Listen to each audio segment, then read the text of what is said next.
So the meat dress, it's actually Val Garland's idea. Val Garland, the makeup artist, and her and I worked together for a long time, and she shared a story with me where she had gone to a party wearing sausages.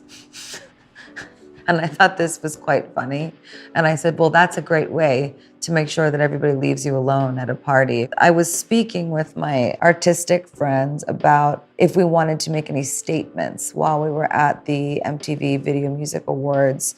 And we did want to make a statement because at the time, they were trying to repeal Don't Ask, Don't Tell. But we decided to do the meat dress because I thought to myself, if you are willing to die for your country, what does it matter how you identify? This was ultimately designed by Frank Fernandez, but it was the brainchild of House of Gaga. And we were backstage with Brandon Maxwell, who was working as one of my stylists at the time. He was vegan also and still helping to sew all of these last bits of meat to me and making my meat hat and my meat purse, which was held by Cher. It smelled like meat. It was thrilling to wear. There's a corset under this, but the corset was sewn to the meat. So this is actually a garment. They didn't just drape meat over me and cross their fingers. This was the McQueen dress from his last collection that I wore, and we recreated the feathers, but I am wearing the armadillo heels from Plato's Atlantis, which was the crescendo before we unfortunately lost him. I've always been inspired by Alexander McQueen. I think he's potentially the greatest designer of all time. This dress in particular, it does actually represent a lot of what I love about him, which is that, you know, this is a Bosch print, and if you know anything about Bosch art, there's sort of this violence and these tiny little odd things that are happening that to many are grotesque and ugly and wrong. And somehow he found beauty in these things.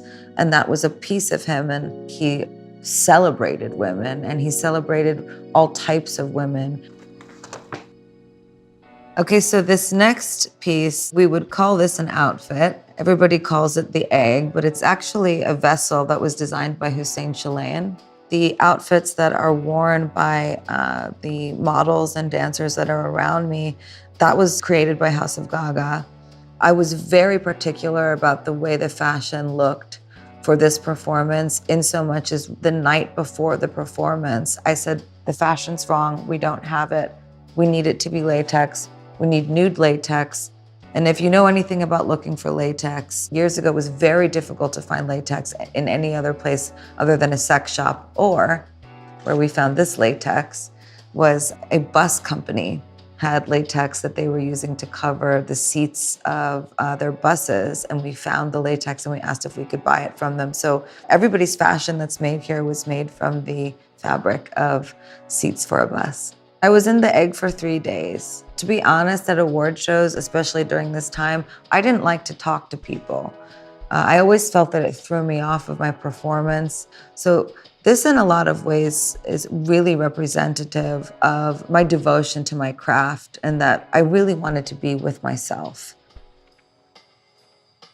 Okay, so this is Joe Calderone. This is an alter ego that I made. And I wanted to be subversive, and this was my way of creating a different type of statement for myself. At this time, I was actually going through a breakup, so I actually created this character that was my boyfriend. I inhabited this character, Joe Calderone, so it was representative of relationship, representative of my father as well.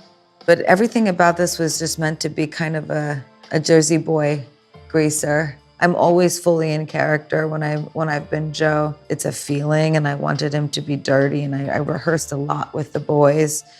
And I have little lifts in my shoes to keep me a little bit taller because I'm short.